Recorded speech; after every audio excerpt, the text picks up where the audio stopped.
Yung mga kalabyo, ito po yung talagang nakakalungkot na sitwasyon at nakakapanlumun tingnan. Ito po yung kalagayan, kaganapan ngayon sa amin sa bayan ng Mabini, Batangas.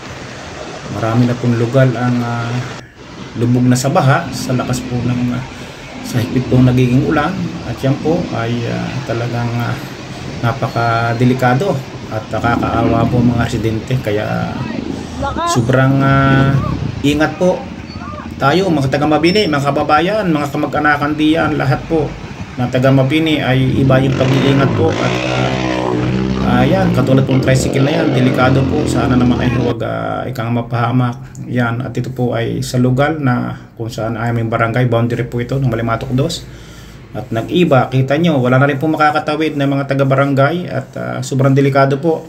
Maghintay-hintay po tayo kung medyo bumaba na yung baha para po medyo safe po tayo. Huwag po nating ipagbaka sakali ang sitwasyon, ang atin pong kapalaran. Baka po tayo ay mapahamak, delikado po, Mamma Mia. Ano ga higpit ng nangyayaring ito sa buong Pilipinas yata ho.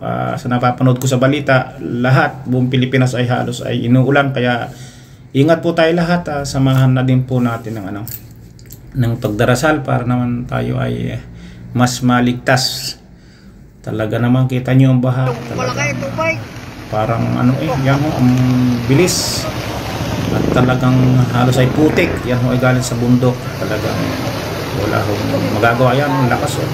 Delikado. Pag doon kayo tumawid sa may gilid na yun, tapos bigla kang napatumba, wala na. Hindi ka na mahabol. Sigurado mapapahama. Kaya ingat-ingat po. Huwag sasagasa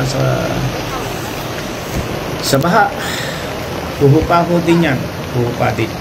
May awa ang Panginoon. Titigil din yan. Ayun. Katulad nito. Buti, mabigat ang karga nito at nakatawid, pero delikado din po. Ingat po mga kababayan. Ay, kita nyo, may mga sakyan pa ito. May isang sasakyan pa ito. Ito yate kumpare ko pa ito, kung hindi ako nagkakamali. Tatawid siya ng may agbang. Ingat pare, o kung si kumpare ko nga ikaw, ingat ikaw. Parang kilala ko yung sasakyan mo, hindi ako nagkakamali. Ay, buti mataas-taas, pero ingat din, siyempre naman. Napakadelikadong tumawid sa hindi naman kita yung daan. Napakalabo, at ito pa ho, laki nitong baha dito. Sana wala ring mga gumuho na lupa. Hindi naman gaano makasalanta sa mga residente. Kakawawa talaga. Nakakalungkot ho. Dito ako sa aking trabaho at nanonood ng mga balita, ng mga po sa Facebook, at yan po yung nakita ko. Kaya naisip ko na pagsamasamahin, yan po. Kita nyo ang lakas.